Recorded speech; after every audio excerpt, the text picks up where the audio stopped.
Anastasia Ciwi, NIM saya 127. Hai, nama saya Nadira Janalifa, NIM saya 143. Hai, nama saya Salana Vitasari, NIM saya 158. Hai, nama saya Nadia Rizky Ramadianti, NIM saya 135. Hai, nama saya Sora Holifatunisa, NIM saya 11. Hai, nama saya Eka Novianti, NIM saya 139. Hai, nama saya Nabila Jara, NIM saya 145. Jadi, di sini saya akan menjelaskan tentang bab pertama yang bertema patuh pada aturan. Di buku sudah dijelaskan bahwasanya anak agar lebih disiplin dan patuh pada aturan. Itu juga pembelajaran yang sudah ditulis itu memang sudah tepat, tapi karena kita mengarahkannya untuk anak kecil agar lebih jelas dan mudah dipahami, tujuan itu perlu ditulis dengan bahasa lebih spesifik. Contohnya seperti membentuk perilaku disiplin. Siswa dapat menunjukkan perilaku disiplin dan taat aturan dalam berbagai situasi di rumah, sekolah, maupun dalam lingkungan sekitar. Dengan demikian, siswa jadi tahu mana yang harus diharapkan dan dilakukan. Tujuannya seperti ini lebih jelas, bisa diukur, dan memudahkan guru dalam mengevaluasi apakah siswa sudah mencapainya, sudah maksud atau belum, seperti itu. Oke, selanjutnya saya di sini akan melanjutkan dari bab 1 yang tadi. Di sini saya akan menjelaskan yang nomor 2, yaitu adalah menganalisis materi PKN tentang relevansi dengan nilai-nilai Pancasila dalam buku Pendidikan Pancasila kelas 2 SD. Jadi, uraian yang ditemukan dalam buku Pendidikan Pancasila kelas 2 SD itu adalah menguatkan nilai-nilai Pancasila, yaitu ada di sila kedua, menghargai sesama. Nah, yang dimaksud dengan menghargai sesama itu adalah seperti di Indonesia ini kan beragam suku dan budaya, nggak cuma satu doang. Nah, kita itu harus saling menghargai karena Indonesia ini adalah Bhinneka Tunggal Ika, berbeda-beda tetapi tetap satu jua. Nah, selanjutnya ada sila ketiga, yaitu menjaga persatuan. Yang dimaksud dengan menjaga persatuan itu sendiri adalah tetap saling menghargai dan tidak membuat perpecah belahan agar semuanya itu bisa hidup secara damai dan rukun. Nah, yang selanjutnya sila kelima, keadilan dalam menaati peraturan itu sesuai. Catatan atau rekomendasi yang bisa ditambahkan dalam buku tersebut yaitu adalah bisa ditambah dengan penjelasan yang eksplisit. Yang dimaksud dengan penjelasan yang eksplisit itu adalah penjelasan secara lebih jelas lagi dan tidak berbelit-belit gitu, yaitu tentang hubungan dengan sila Pancasila itu tadi. Nah, selanjutnya itu saya akan menjelaskan nomor 3. Ini masih terkait dengan bab 1 tadi. Nah, yaitu adalah menganalisis penguatan identitas nasional dan wawasan kebangsaan. Nah, materi yang ditemukannya itu adalah patuh aturan, mencerminkan karakter yang berdisiplin dan tertib. Karena setiap negara itu kan pasti punya aturannya masing-masing gitu. Nggak mungkin negara itu nggak punya aturan. Kalau negara itu nggak punya aturan, positif negaranya itu akan berantakan kan. Jadi di setiap negara itu pasti ada aturannya masing-masing.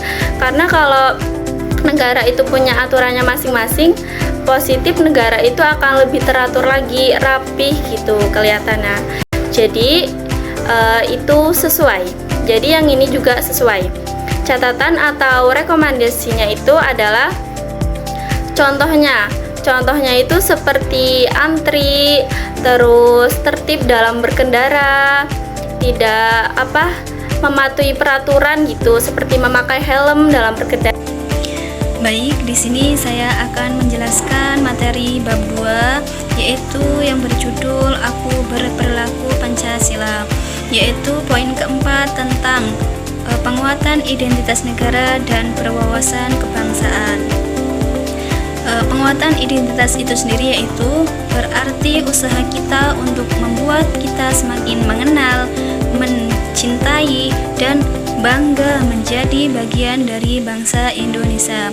Hal ini termasuk simbol negara menghargai budaya sendiri, serta bersikap sesuai nilai-nilai yang dianut bangsa. Dan sedangkan berwawasan kebangsaan yaitu cara pandang kita sebagai warga negara dalam melihat bangsa dan negara. Dengan wawasan kebangsaan, kita memahami bahwa Indonesia adalah satu kesatuan yang harus dijaga bersama dan hidup rukun dan saling menghormati. Yang kedua itu ada tujuan atau penguatan tentang identitas nasional dan berwawasan kebangsaan. Yang pertama, harus mendorong sikap bangga sebagai bangsa Indonesia. Yang kedua, mengajarkan sikap hidup rukun dan saling menghargai. Yang ketiga, menghargai hak dan kewajiban sesama teman. Yang keempat, menyelesaikan masalah melalui musyawarah. Dan yang terakhir itu memperkenalkan keberagamaan dalam kebangsaan. Selanjutnya, di dalam tabel tersebut itu sudah ada tanda centang yang berarti bahwa buku tersebut itu sudah sesuai dengan indikator yang ditetapkan. Yang terakhir, catatan dan rekomendasi yang artinya memberi masukan atau memperbaiki agar materi dalam buku tersebut mudah dipahami siswa dan lebih sesuai dengan tujuan pembelajaran. Ya, yang pertama itu memperjelas materi, yang kedua, materi perlu dibuat lebih menarik dan dekat dengan dunia anak-anak. Yang ketiga, contoh perilaku dalam kehidupan sehari-hari ditambah. Dan yang terakhir, tujuan agar siswa memahami materi dengan baik. Sekian penjelasan dari saya. Dilanjut materi selanjutnya. Baik, selanjutnya nomor 5 yaitu penggunaan bahasa yang jelas dan sesuai. Uraian temuan dalam buku pendidikan kewarganegaraan kelas 2 SD bab 2. Dalam buku tersebut memberikan contoh perilaku harian seperti meminta izin, menolong teman ketika sedang mengalami kesulitan, lalu mengantri, saling menghormati, dan saling berbagi makanan. Buku ini sangat tepat dalam menghubungkan materi dengan kehidupan sehari-hari siswa. Dengan adanya contoh-contoh tersebut, seperti meminta izin, menolong teman, itu adalah hal-hal yang konkret dan sering mereka alami. Dengan kategori sesuai, catatan atau rekomendasi untuk memperkuat, yaitu kami tidak memiliki catatan tambahan atau rekomendasi perbaikan untuk aspek bahasa ini. Penggunaan bahasanya yang sudah jelas dan sesuai dengan tingkat pemahaman siswa kelas 2 SD, sudah relevan dan mudah dipraktikkan di kelas 2. Baik, selanjutnya nomor 6 yaitu ketertarikan dengan konteks kehidupan siswa. Uraian temuan dalam buku pendidikan kewarganegaraan kelas 2 SD bab 2, kami menemukan bahasa yang sederhana, kalimat singkat, dan mudah dipahami oleh anak usia 7-8 tahun. Dengan kategori sesuai. Catatan atau rekomendasi.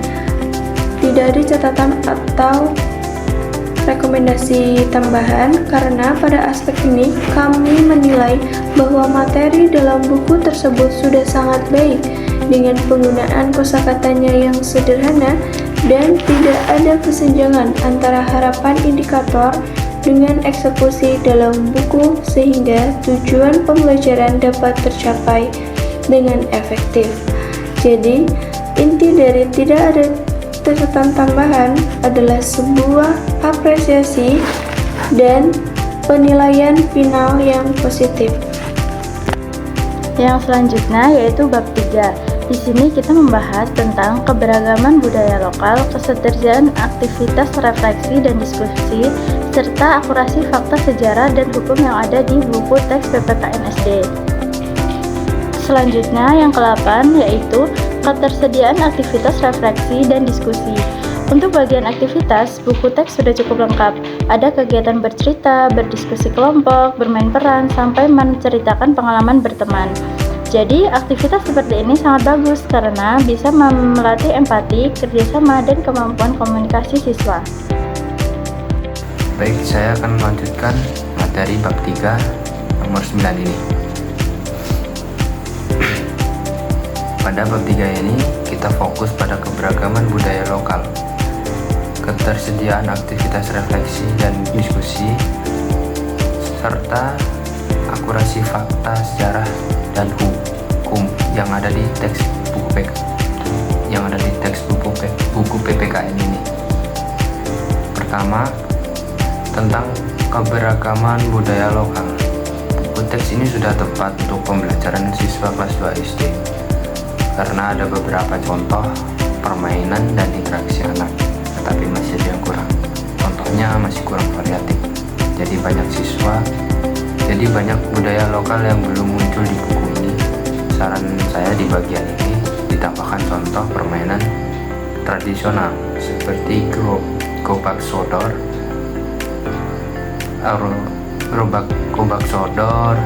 terus angklek, dan tarik tambang, agar siswa lebih mengenal budaya daerahnya sendiri. Yang kedua, tentang aktivitas refleksi dan diskusi.